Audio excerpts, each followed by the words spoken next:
Okay, thanks. Just a quick background for everybody. The overarching reason for today's meeting, of course, is to allow Dr. Brown from the university to provide us insight on the 5-year strategy for the university and to really open the doors between all of us for collaboration and partnership and spinning up opportunities within the innovation and entrepreneurship world in the Yukon by collaborating and working closely with the university. So what I'll do, Lauren, is I'll invite you to make any introductions you feel we should be making, and then we'll turn the podium over to Dr. Brown. Thanks, Rich. I'm really just kind of scanning. Candy Poon is the Director of Technology and Innovation, and she's replacing Justin Furby today. And Taurine and Carly are here from Canor, replacing Sierra. And Julie Nielsen is the Strategic Projects Officer, one of our Strategic Projects Officers for INE, and she'll be joining us, and hopefully Caitlin is going to come along as well. Otherwise, I think everybody knows everybody here. Thanks, Rich.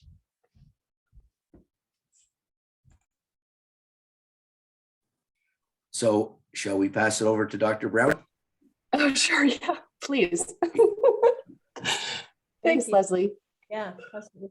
Thanks so much. Oh, shoot. Thanks so much for the opportunity to share Yukon University's brand new strategic plan. I'm so thrilled for the opportunity to do that.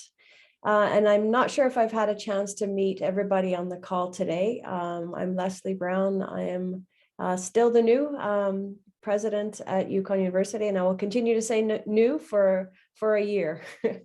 I'm a little bit distracted because I see that I'm on a bit of a delay, which is an unfortunate outcome with my computer. But when I go on to share screen, it should be okay. So I'm going to share the screen and pull up our strat plan.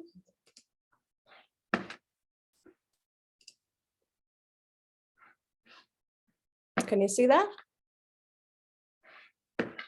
Yes, we can. We can. In the full strat plan? We're seeing the actual PowerPoint, Leslie. Yeah. Okay, great. Can you still see it? Yep. Yeah, okay. And is it full now? We can see your presenter view. Okay. Yeah. Okay. Has it moved to, oh, you see presenter view. Okay, let me sort that out for you. Is that better?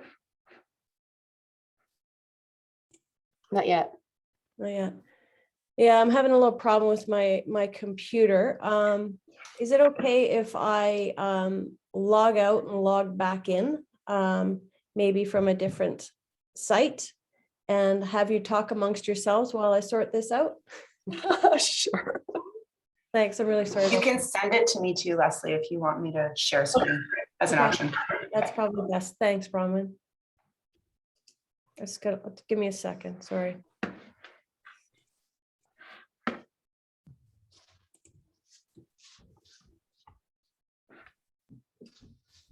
Be right back.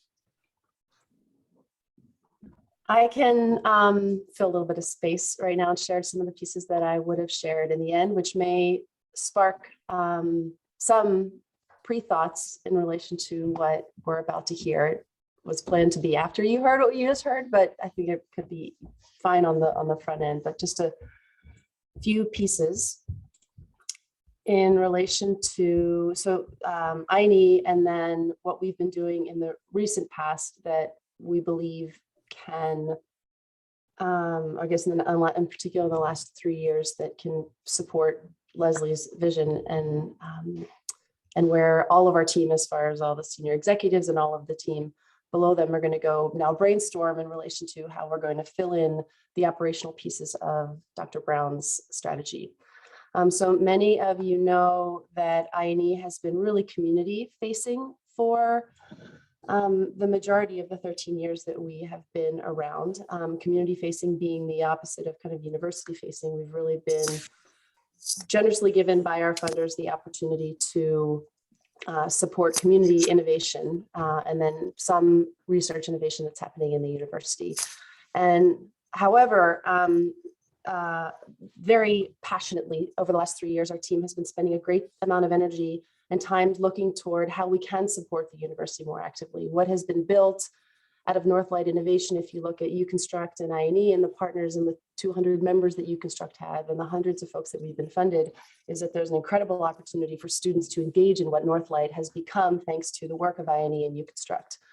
So the pieces that we have built over the last 3 years that are now directly impacting the university is Summer Biz School, which is a university program for students that Canor is supporting in the funding of, and NVD, thank you, Rich, is a sponsor of.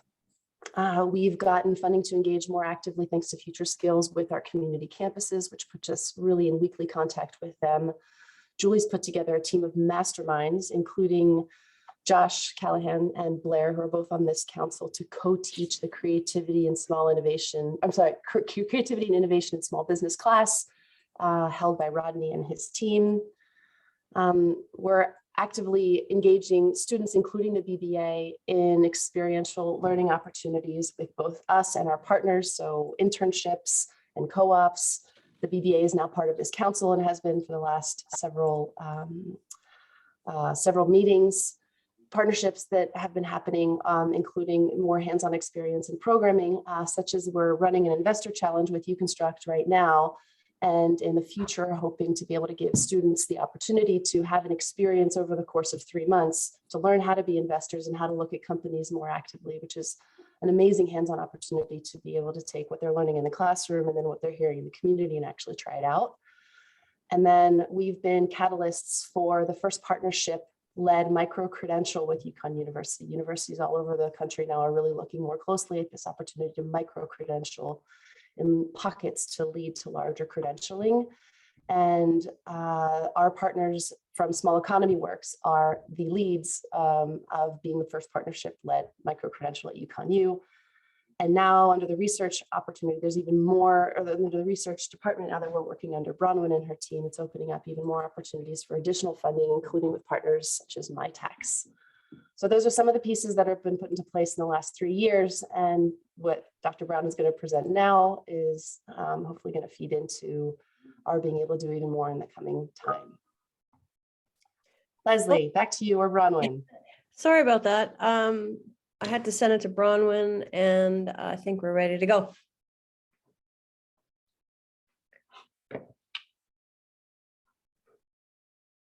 So, Lauren, I've taken the liberty to add some thoughts on how our strat plan can inform and shape some next steps within INE. And I invite you to correct me, to refine, and also to embellish anything that I say.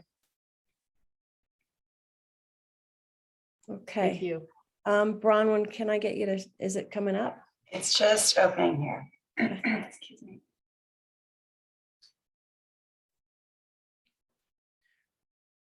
I'm going to share. We'll let you know when we can see it from our end.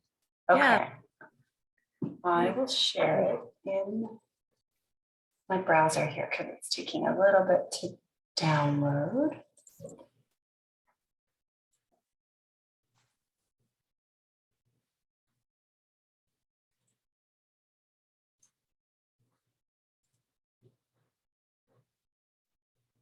Success. Got it? Go. Okay. I'm afraid to pop it into full screen, but I'll try and see what happens. Yep.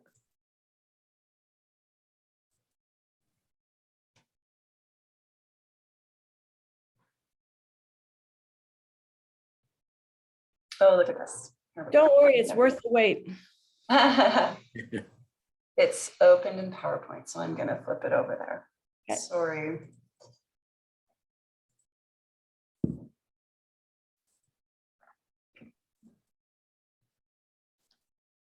All right.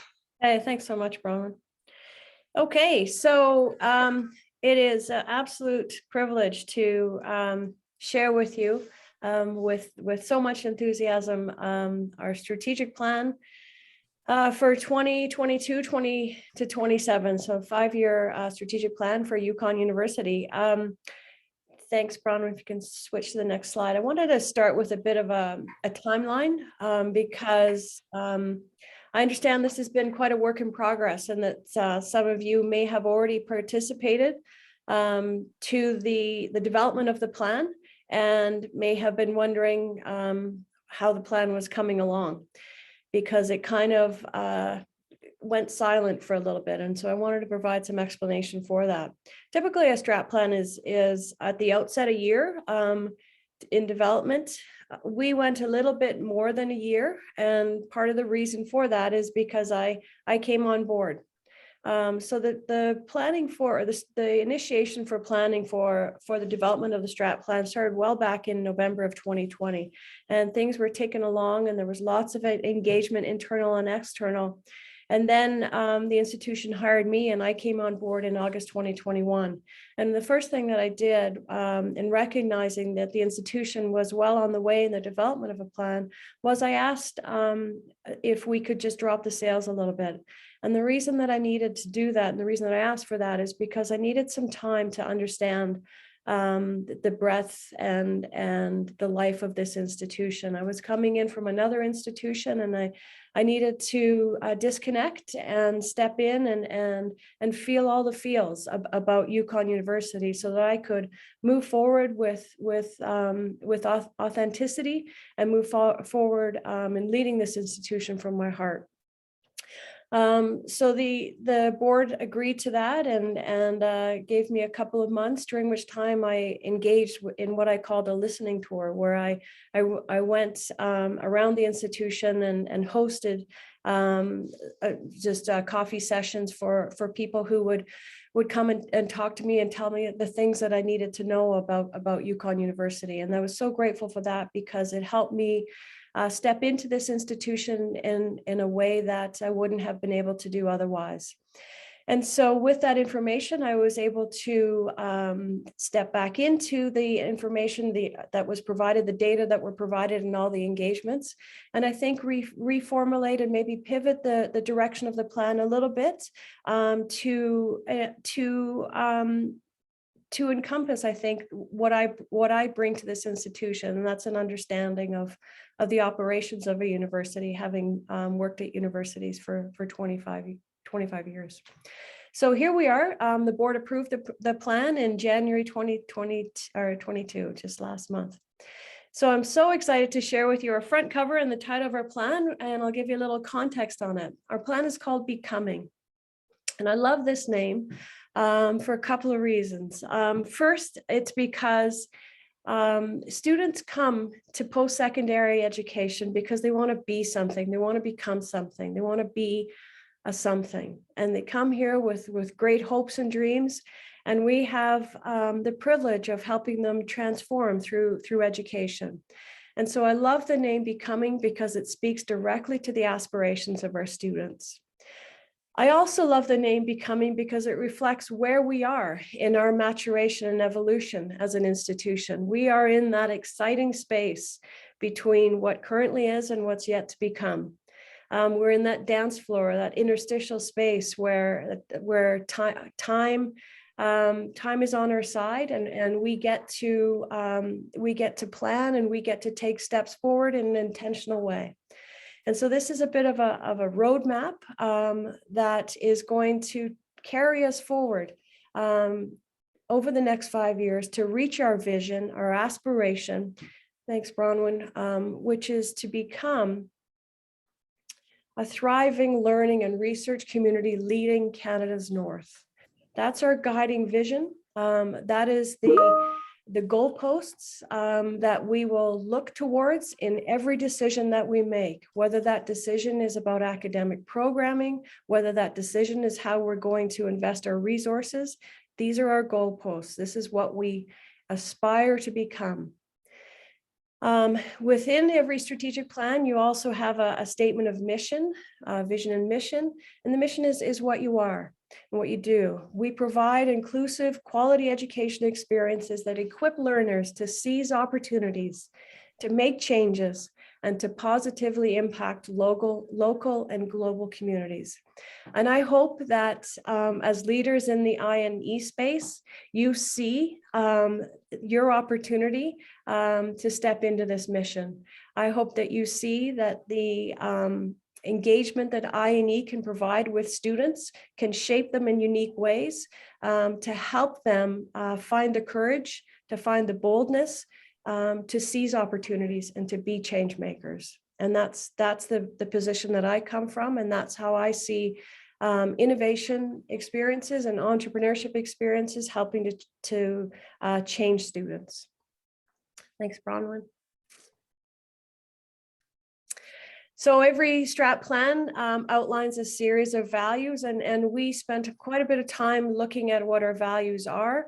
We have come up with 4 tight, crisp values that will frame our decisions going forward.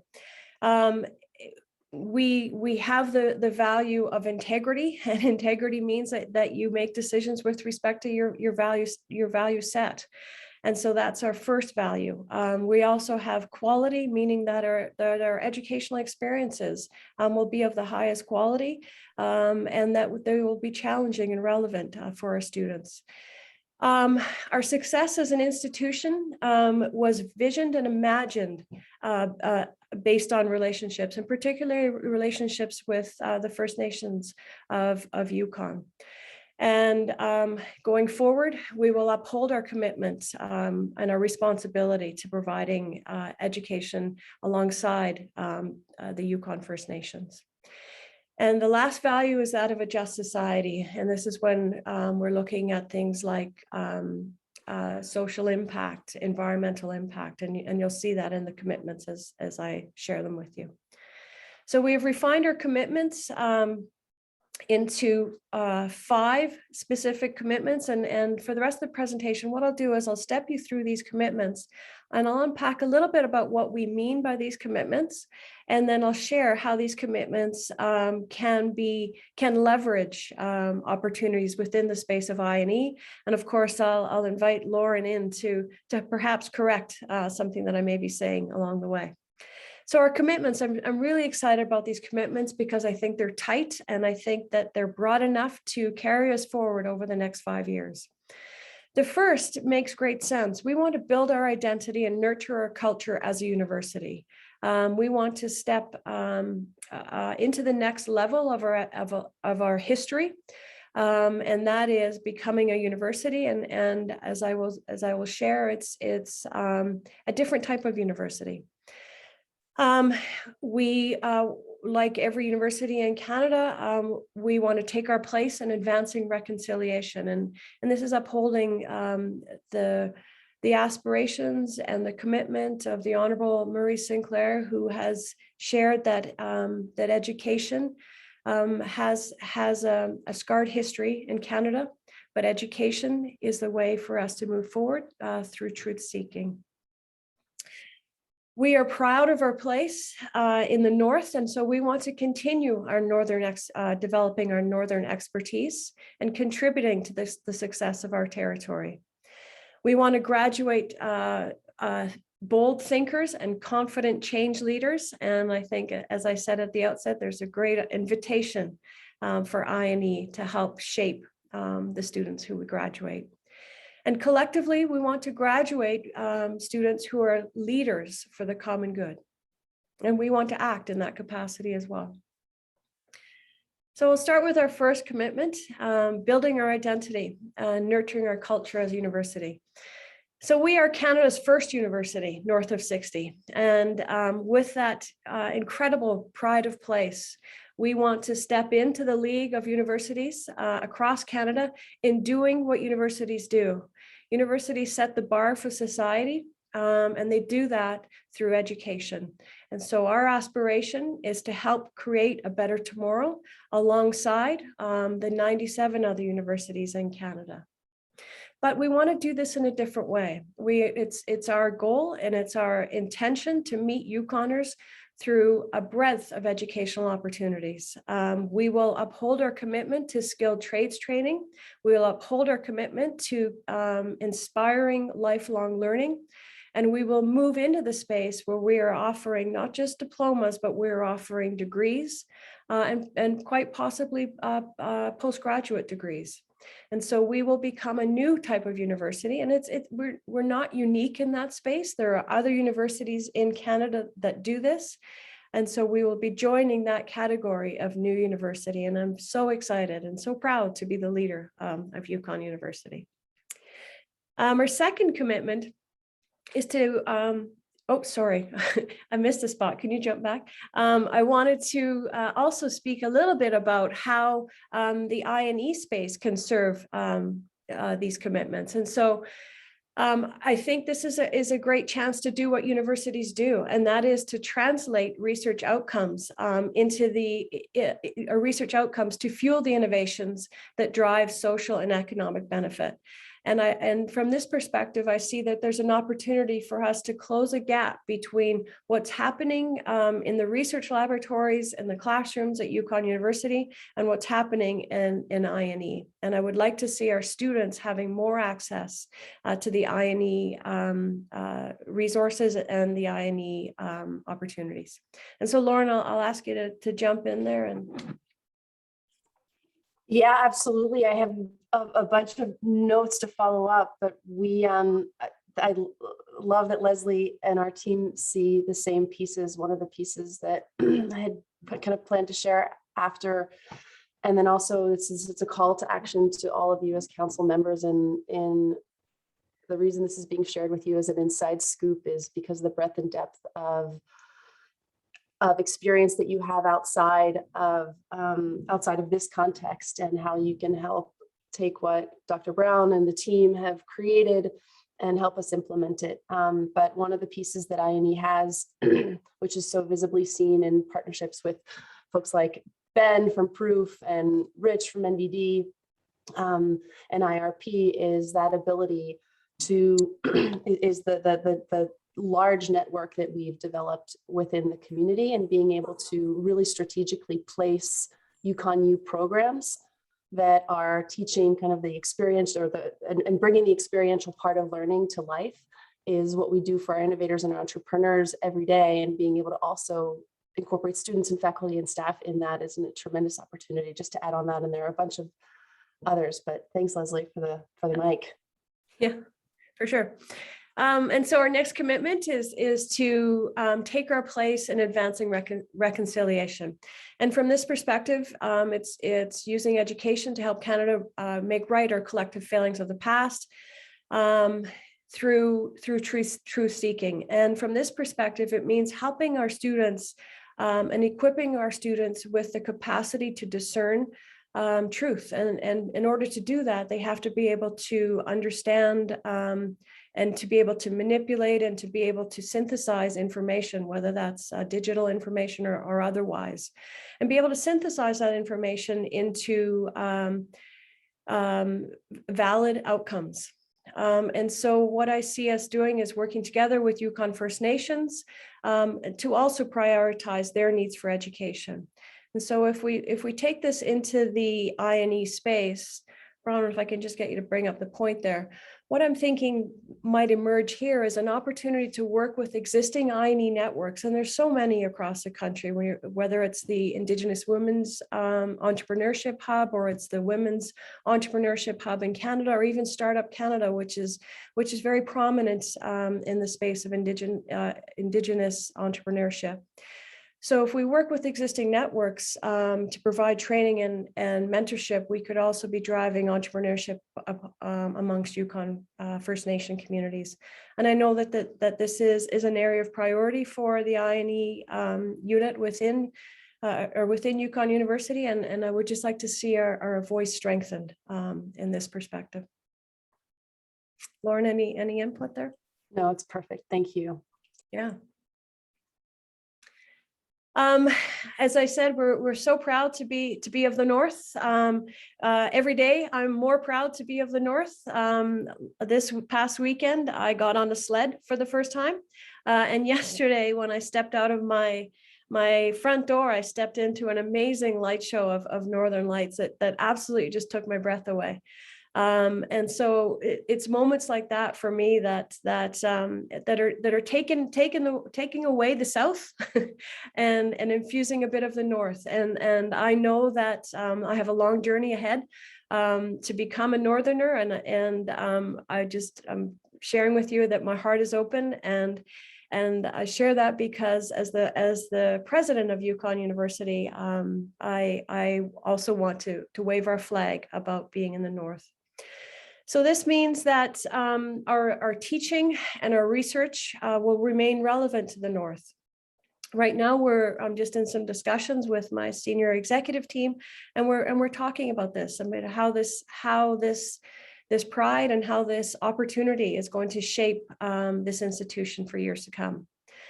And so we'll remain committed to the value of skilled trades training and creating an agile workforce that brings prosperity and vitality to the North. And this perspective talks about our commitment to that sort of broad type of university.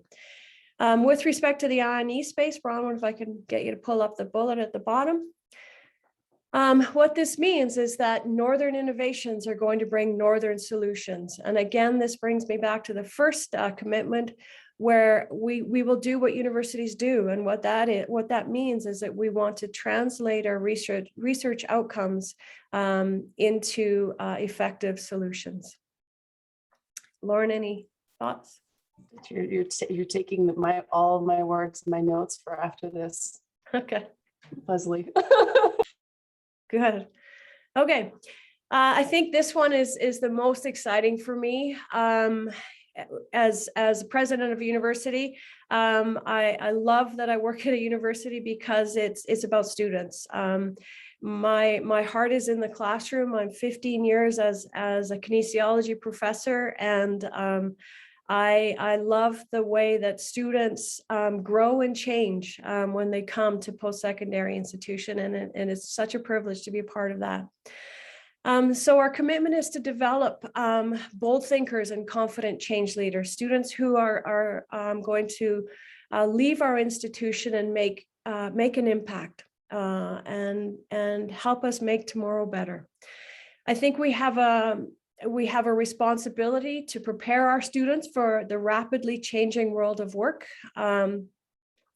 And there are ways that we can do that within the academic journey of a student. And one of the things that's very prominent right now is work integrated learning. For those of you in my era or my generation, you will remember the co-op experiences. This is a resurgence of co-op experiences, perhaps just dressed up a little bit. But what I also see is that opportunities for creating innovations, opportunities for stepping into perhaps a bit of entrepreneurship, are also chances for helping our students develop that bold mindset and that confidence.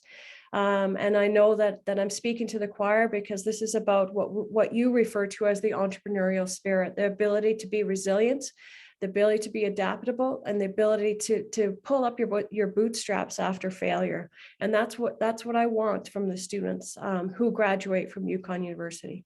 I'll just get you to back up there. So where I see opportunity is perhaps moving into some formal credentialing in the I&E space. And I come from an institution that had a very successful minor in social innovation, and so haven't had a chance to see where we are as an institution in this area, but I do see an opportunity for us to wrap in some credentials, whether it's micro credentials as you've identified, Lauren, or whether it's some badging that students are looking for as sort of an accessory to their transcript. Any thoughts, Lauren? No, Leslie, this is great. Thank you very much. Okay, and our last commitment is just our sort of common sense. We want to lead the way and we want to work together for the common good. I want to establish University as a civic leader in social justice issues, environmental stewardship and equity. And so if we move that into the I&E space, again, this comes back to the issue of social impact, and we're looking at perhaps some innovations for not just economic impact, but broadening that into the social space.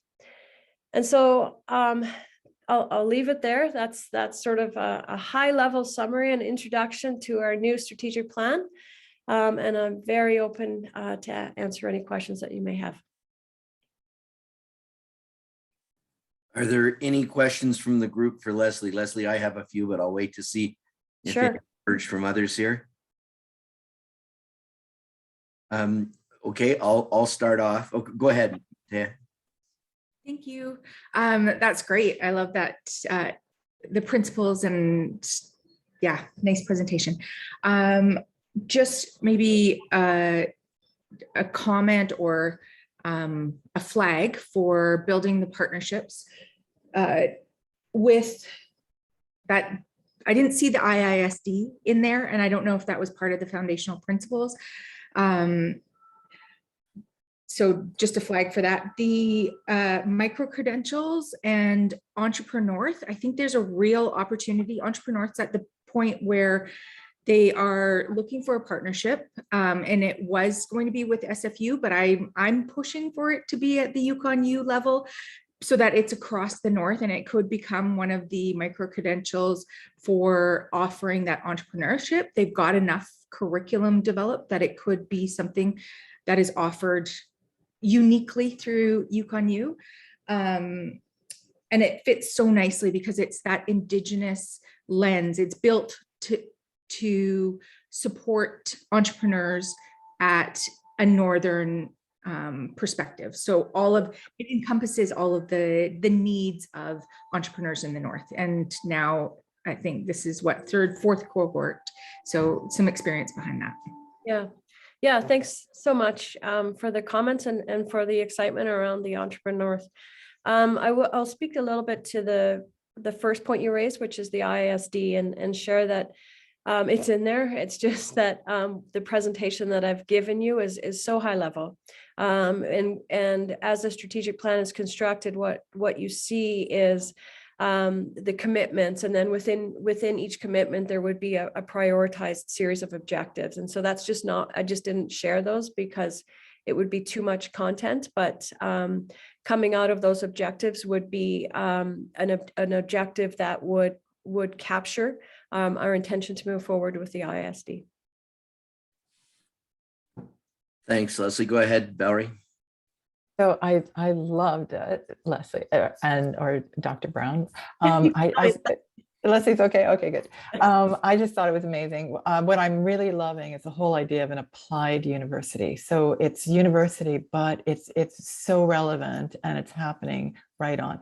And I was thinking about I&E's role in this, because what it could be, at least in my mind, was it really is the connector. So as it connecting with the community, Lauren was talking when she first, when I was first listening to her, and she was really talking about how they're the reach out to the community, and she looked at I&E with that lens. So where's the bridge? So very curious on how it's going to all kind of fit together, because it's that connection that's going to enable things to flow. One of the things, because I work with university incubators and accelerators right across the country, and it's the hardest thing actually, is to create the flow between what you're doing with the outer community and what's happening with the university. And so this is where it gets quite interesting, because a whole bunch of different things could be tried and enabled. And again, because Lauren's done such an awesome job of being the connector already, and there's a lot of other connections going, I think it's almost halfway there. So I'm quite excited about what I'm hearing. Yeah, thanks so much. I appreciate the perspective about the connector, and it speaks to the desire to want to see impact straight away. And one of the things that I have come to appreciate with I&E experiences is that they don't necessarily show impact straight away in a student. They shape students for the future. They shape students to be able to respond to failure, to be able to make sure that when something goes wrong, that they're not going to be totally devastated, that they can pick it up and keep moving and keep trying. And it creates that tenacity and that grit that is so difficult to measure. And it's difficult to measure along the way, but it's something, it's like a lifelong skill there's a differentiator. Great, thanks, Leslie. I see our friends at Canmore have their hand up. Go ahead. Hi, thanks, Leslie. Sorry, for the start of this, I was kind of hiding behind the computer, so I haven't been on the screen for the entire time. I was really, your presentation really resonated with me, and I think with the team here at Canmore. As we have looked at what kind, where we feel like maybe there's gaps in the ecosystem, or better to be said as opportunities, I think. All those things that you touched on with respect to sort of your vision for the university was those same areas that we're really hoping through our I&E funding we can support. So for us, things like that strong link to research and academia is such an opportunity that I think we haven't been able to totally capitalize on. And we're really excited about how we adjust, reframe, pivot our funding to better support that research and academia piece, because we just see it as so essential. Again, the credentials piece and what I think we have been talking about internally and with your teams, with Bronwyn coming on and in our conversations with Lauren is really, what is the value added of having services like I&E through the university? What makes it different that it's with the university? Because if that same program could sit in a different institution, like, a not-for-profit or something like that, then I'm not sure we're totally taking advantage of the power of the institution that it lies with. And so, again, the credentials and all of those pieces really resonate with me. And I did love what you said about failure, which is kind of ironic, but like we want to support failure. That sounds terrible. Don't quote me, but we accept failure, and we want to support innovators who do not hit it on the first time. Like we don't want to be backing the sure things all the time, right? Because the sure things we accept a really high degree of us working in partnership to support people who don't succeed in the project that they originally envisioned. So I wanted to really throw that out there that, I think when it comes to funders and those interactions, there's the pressure of showing success stories. And, we see our relationship with I&E as being one where we're able to take risks and we're able to support those things that maybe are a little bit out there. Right. So all this to say, like everything that you said, it was really, it really aligns with what our vision is. And we're really happy to work with your team. We're in a long-term agreement, but we're really happy to work with your team to apply those principles to our funding going forward to make sure they align really well.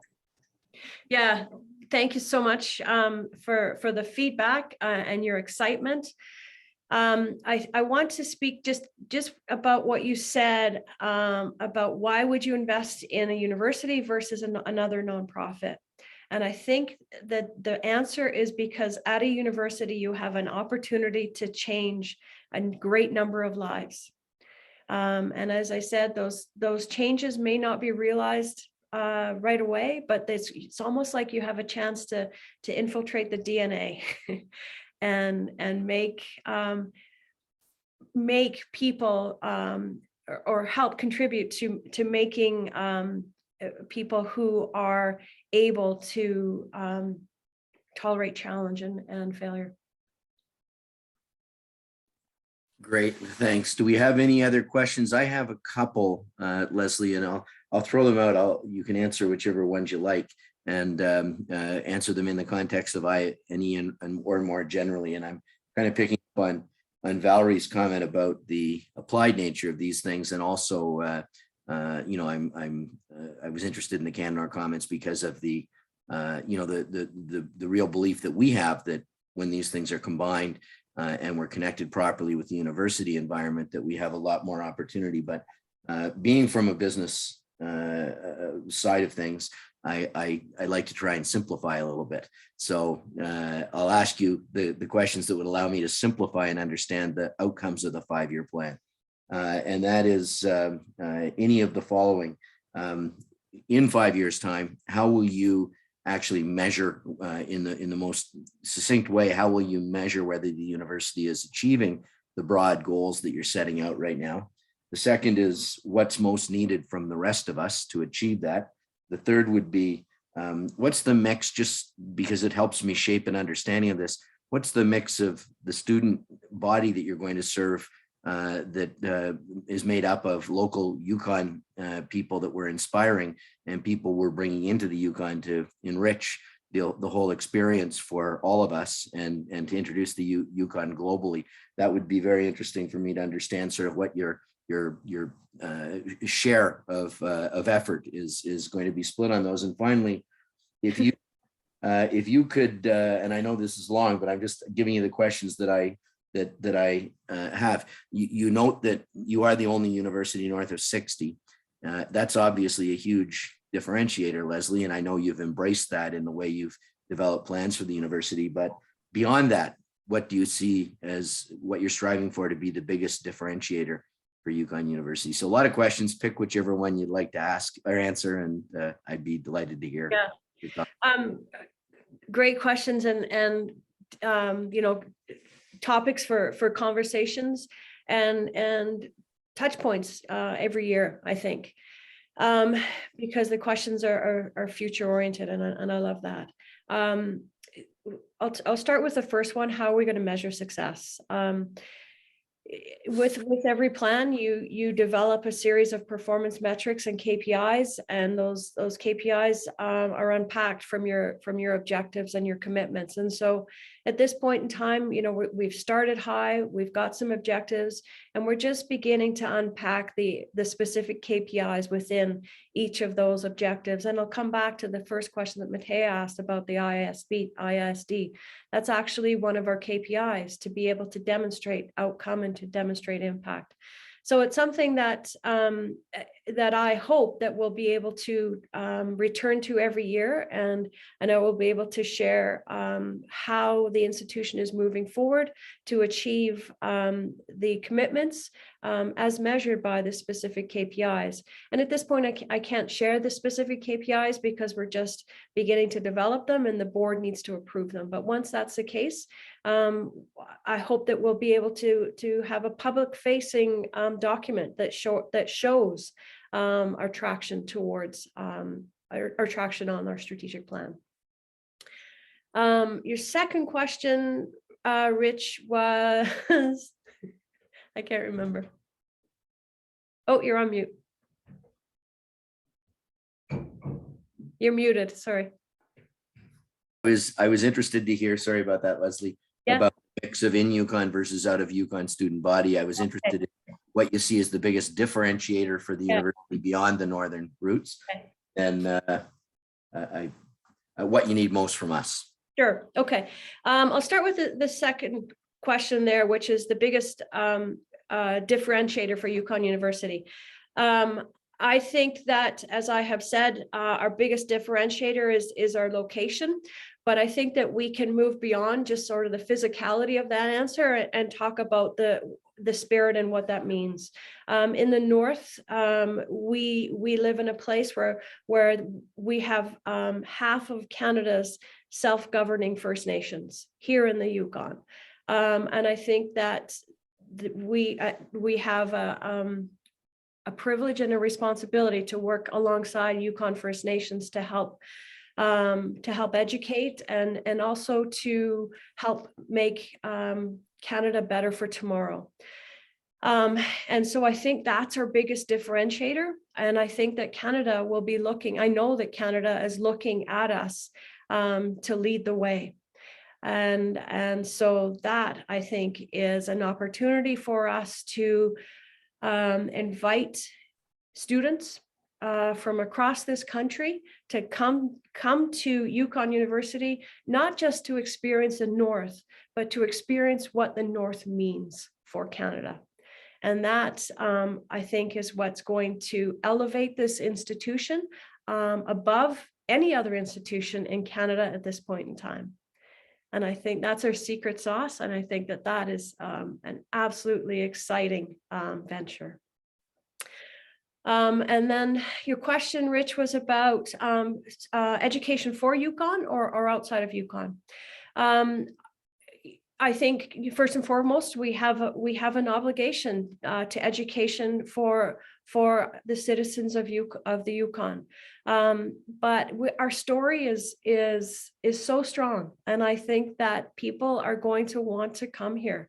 I believe it in my heart, and I think that as we evolve, as we mature, as we strengthen our voice and we strengthen our confidence in who we are, that we are going to share the absolutely unique entity that we are, and that I think that we're going to be attracting students from outside the Yukon, so that the story of the North can penetrate across Canada in a more wholesome and fulsome way. Those were great interview questions. No, that's an excellent response on that one. The last one I had, of course, Leslie, is, and it's important to all of us, is what do you need from us? What can we do? How can we help the mission? Yeah. Well, I need to turn this one over to my provost, because what I see is INE aligning so well with the research enterprise as well as our academic enterprise. And so Janet is the leader of that. And so I perhaps would invite her to talk or to think about that. Because it's a big question, Rich, and it's something for us to chew on, so that we can provide an answer that is more informed and more thoughtful, than what I can provide standing here on my feet. But I definitely invite both Janet and Bronwyn to maybe chime in. Thanks, Leslie. I think as the academic and research portfolio heads into the next planning cycle, which is the creation of an academic and research plan, this group in particular can really help guide us in terms of our future programming, our differentiating factors that you can see, opportunities that maybe we can't see that you can see. So I think there's a huge opportunity to get together now as we plan, so that your thoughts and ideas are integrated, and the gap that someone was speaking to earlier, we can begin to plan to reduce that gap. Bronwyn? Yeah, I really appreciate the question, Rich. I will give a little bit of structure framing, because we've done some shifting in the way that INE is situated in the university that I think gives us opportunities to explore with this group. So I'm the Associate VP Research at YukonU, and we've recently moved the Innovation and Entrepreneurship portfolio into my cluster of portfolios, I'll say, the work that I'm supporting through my position, which includes our research team. So we've got innovation and entrepreneurship and our research team aligned in the same portfolio. And we've also recently moved my whole package of work into the academic portfolio. So I'm reporting to Janet as our VP Academic and Provost, and that situates INE directly in contact with our research teams and our academic teams in a way that we haven't had before, and opens up this connection that I can make between our units through both the units that report to me and the units that I work alongside and reporting to Janet. And I think this gives us the opportunity with this group to explore where those places intersect. I really liked the question that Sierra put forward about what's the value of having a service like this in the university? What does the positioning of I&E in the university give us that's unique? And I think it's, like we said before, that connection to research and that connection to teaching. It would be wonderful to explore with this group what that looks like. What does that mean for the people who are accessing the service? What does it mean for our students? We've got Rodney here from our business admin program, so direct connection to our students. We've got me as a direct connection to our research teams. There's just like, I think some stars coming together here, and your minds as a group to help us explore what opportunities exist, where the potential is, how we can work with funders like CanNor and ECTEV to be creating opportunities for students and innovators to be working in that space. This is for me, a new world, really, the innovation world. And so I will learn from you as I'm sitting in these meetings, but having your minds to help us explore that new space that we are creating here and that our strategic plan gives us the opportunity to work in would be phenomenal. And we can do that with Lauren through a series of guided questions and topics that we explore as a group and that we develop together. So Thanks, great. Bronwyn. Thanks, Bronwyn. I would say this, that we do recognize, all of us recognize that collaboration is key in stimulating innovation, that's for sure.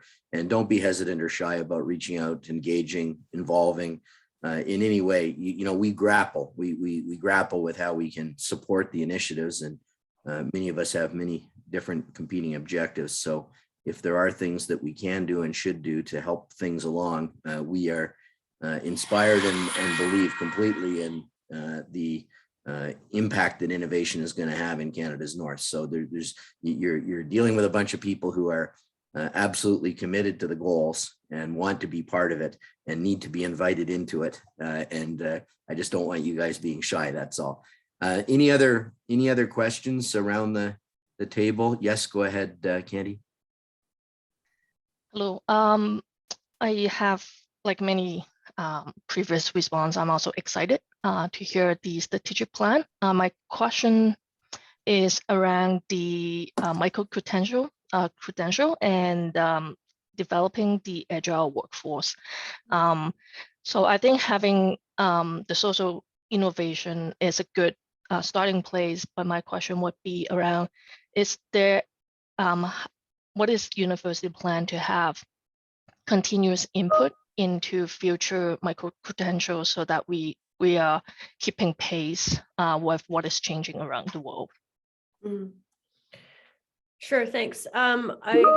I can take a stab at that, but I would be stepping on the toes of my provost if I did that. So I'll invite Janet to see if she wants to speak, and I can add in anything. Sure, thanks, Leslie. We have been working in the micro-credential area for a little over a year. We started with some pilot projects that allowed us to specifically develop micro-credentials for Yukon First Nations youth, and youth is defined as ages 18 to about age 35. So we looked at what were some basic skills, and we did that to figure out what the teaching model would be. So we didn't want to develop some unique teaching model. We wanted a short learning experience for our clients or students that we were interested in attracting. We have, just are merging micro-credentials and our First Nations Initiatives Office. And so they are working through courses like Yukon First Nations 101. Yesterday were reviewing a micro-credential framework, which has a number of different pieces to it. One of which is, how do we partner with industry to create a micro-credential? How do we create a cost recovery micro-credential? So this is really exciting work. It's happening across Canada, and we're very well connected to all of those conversations. The biggest one to crack will be how to create a micro-credential for our current credited programs. And we're really keen to do that because most institutions are really struggling with that.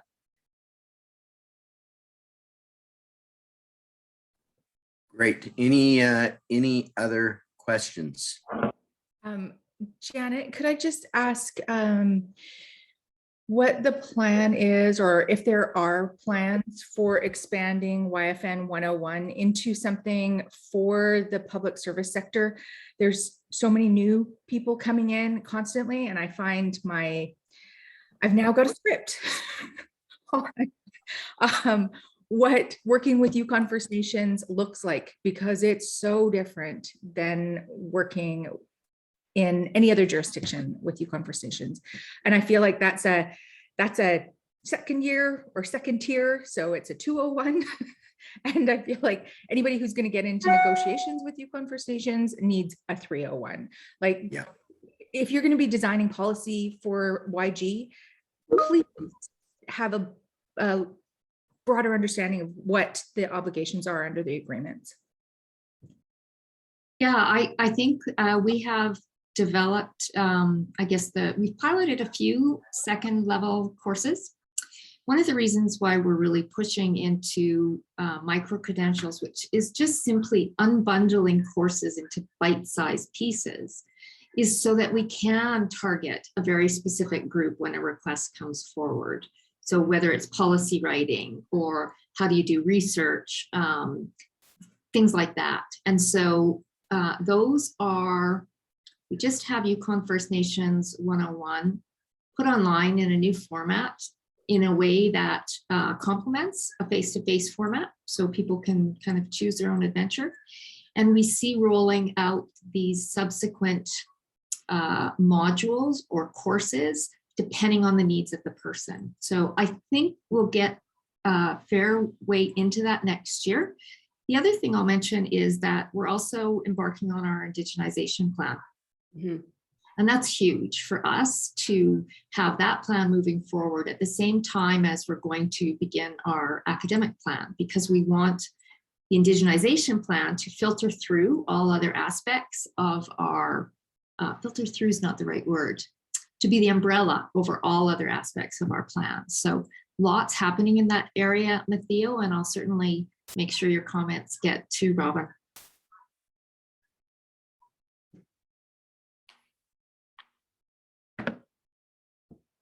I don't see any more hands up.